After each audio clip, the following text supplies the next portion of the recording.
Tudo bem, olha, a gente volta agora aqui a falar sobre uma questão que vem realmente deixando os brasileiros chocados, que aconteceu desde o final de semana e tem a ver com aquele motim no presídio que você acompanhou com a gente em Manaus, no Amazonas, e que acabou com mais de 50 mortos. A gente vai tentar entender melhor o que foi que aconteceu e de que forma isso vai trazer repercussões daqui para frente no cenário que diz respeito, em especial, às políticas que envolvem carceragens, que envolvem as penitenciárias aqui no país.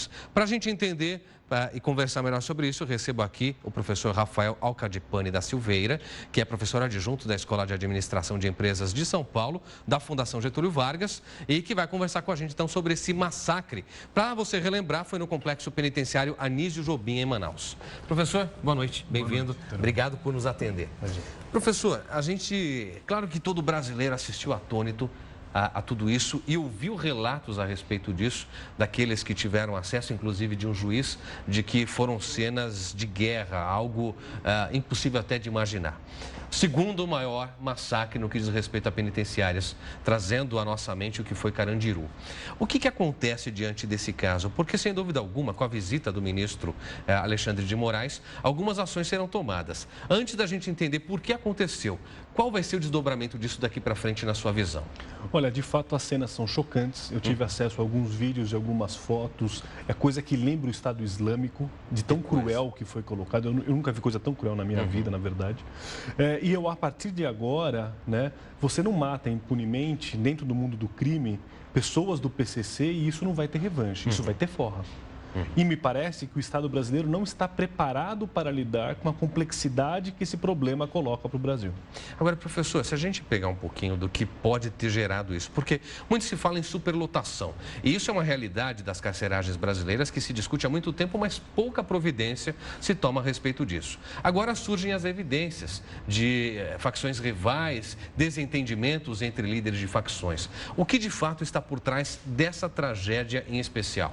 O que está acontecendo é que a facção paulista ela está querendo expandir os seus domínios para outros estados do Brasil.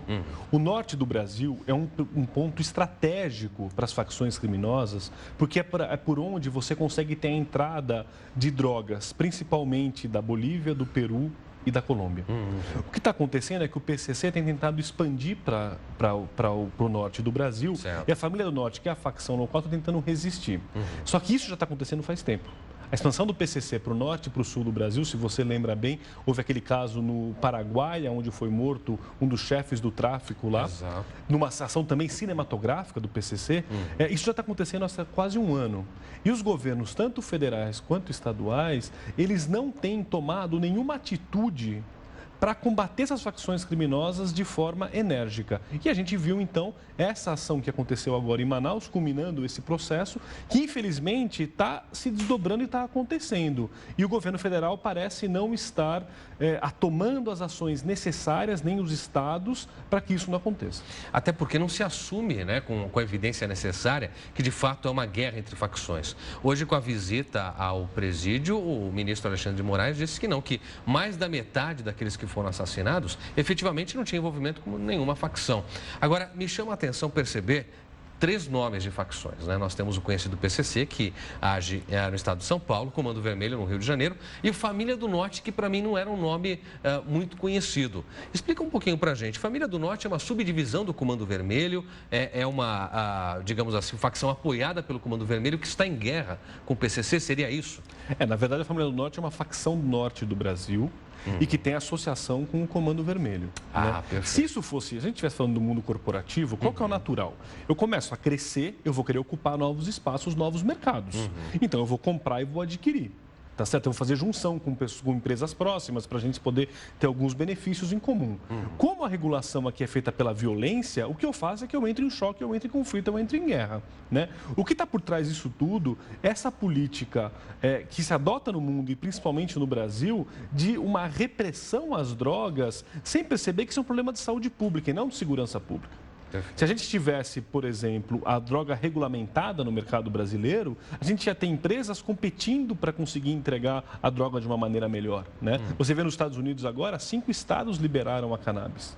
né? Então, assim, a gente precisa começar a ter uma ação mais inteligente com relação a isso. E no Brasil prende-se muito e prende-se muito mal.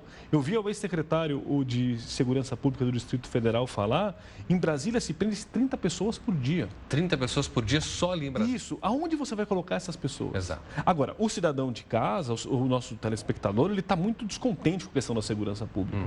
E o que a gente precisa fazer é entender que não é a prisão apenas que resolve, há casos em que a prisão resolve. Por exemplo, a Elisa Samúdio. Ela tem que ser presa. Não há outra alternativa. Não há outra alternativa. E ela, especificamente, pode ficar 2 anos só presa e depois vai progredir o regime dela, o que é o impensável. A pessoa pega, esquarteja e vai progredir regime. Exato. Por outro lado, você tem, por exemplo, esposas ou namoradas de traficante que estão condenadas a 20, 30 anos de cadeia porque o traficante escondia a droga na casa dela. Então, assim, é uma forma... Assim, será que essa mulher tem que ser presa por 30 anos por ter se apaixonado por um traficante? Né? Então, assim, essas são questões... São discrepâncias muito agudas, discrepâncias, né, que a gente percebe. muito agudas no nosso sistema. E se você vê, nós temos 50% dos presos, em alguns estados no Nordeste, isso chega a 60%, de presos provisórios, pessoas pelas quais não existe condenação ainda. E que já estão encarceradas. E que já estão encarceradas. Muitos deles precisam, de fato, estar encarcerados. O problema no Brasil é que a gente prende muito e prende muito mal. A gente prende o pequeno traficante, a gente prende o pequeno roubador, a gente prende o pequeno furtador. Só que a gente não consegue prender líderes, e raramente a gente consegue prender, desbaratar quadrilhas inteiras. A gente não consegue isolar líderes de quadrilhas dentro dos presídios. E a gente não prende homicidas. Exato. Um processo de homicídio no Brasil demora 7 anos para ser concluído na média. Até que ele seja julgado em todas as instâncias, é por aí mais ou menos, né? Você pode chegar a ultrapassar uma década. Pode ultrapassar uma década. E mais, só 8% dos homicídios no Brasil são esclarecidos na média. Que coisa. Então, assim, você está prendendo um monte de... Um homicida você não está prendendo. Um estupro por minuto no Brasil. Nós não estamos prendendo esses estupradores. Mas nós estamos prendendo um aviãozinho do tráfico. Ou seja, por sua análise, a gente pode entender que a superlotação nas cadeias não é resultado de eficácia do sistema, mas talvez uma falha de se prender pessoas que nem deveriam estar ali. Sim, sim, claro. Ou seja, só para a gente entender, uma reforma nesse sentido, de que forma poderia ser feita na sua visão? Primeiro, é uma reforma urgente em todo o sistema. Não tem sentido você ter 2 polícias, uma polícia que é fortalecida, que é a polícia de confronto, que é a polícia militar, a polícia civil, que ao longo dos tempos tem sido destruída pelos estados, essa é a grande verdade. Todo o processo que a polícia civil faz é replicado no judiciário. Né? Quer dizer, o sistema está completamente equivocado. As prisões, elas são mal mantidas. Então, o que eu preciso fazer? Primeiro, diminuir a burocracia. Segundo, ter uma junção de polícias para a gente ter uma polícia única e aí tem que pensar em qual modelo, como vai ser essa polícia única. Terceiro, a gente precisa articular bem para melhorar os processos dentro do judiciário. Um caso de homicídio não pode demorar 7 anos. Eu estava no Chile agora, no Chile no máximo demora 1 ano. No máximo? A maioria dos casos, em 3 meses, a pessoa está presa e condenada. Ou seja, não é celeridade pura e simplesmente, é uma questão de realmente eficácia. De eficácia. Só que o problema é que é o seguinte, de um lado você tem o lobby dos juízes, o lobby dos promotores, o lobby dos oficiais da polícia militar, que tentam proteger o seu poder e não deixam o sistema evoluir. E aí você tem um governo fraco que não quer enfrentar o problema. O governo Temer é um governo fraco, o governo Dilma era um governo fraco, o próprio governo Lula fez quase nada com relação a isso, porque os governantes não encaram a questão de segurança pública de forma inteligente no Brasil. A gente tem enxugado o gelo, né? Um país que tem 60 mil homicídios por ano é muita incompetência. É muita incompetência um país como o nosso ter tanto homicídio, ter um estupro por minuto. Então, ou o cidadão... Não adianta, e a pessoa em casa, o que ela quer? É que prenda, que mate o bandido. Até porque é um discurso que vem sendo ventilado, né? Sim, claro. E matar não adianta. A gente nunca matou tanto no Brasil, tantos criminosos foram mortos, e não resolveu o problema. No Rio de Janeiro, eu estava vendo um dado hoje, é aterrorizador. Nós estamos no 4º dia do ano e já morreram 5 policiais militares. 5 policiais militares...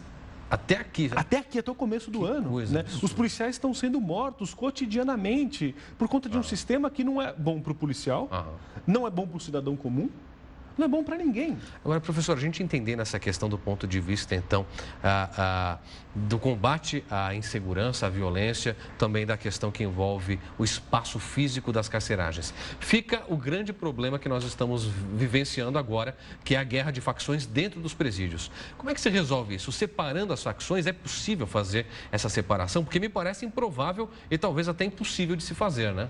Dependendo do estado, é possível. O governo federal tem que agir energicamente, como está fazendo agora. agora, transferindo cabeças do sistema para outros lugares, né? Infelizmente, o ministro da Justiça sequer reconhece que existem facções criminosas.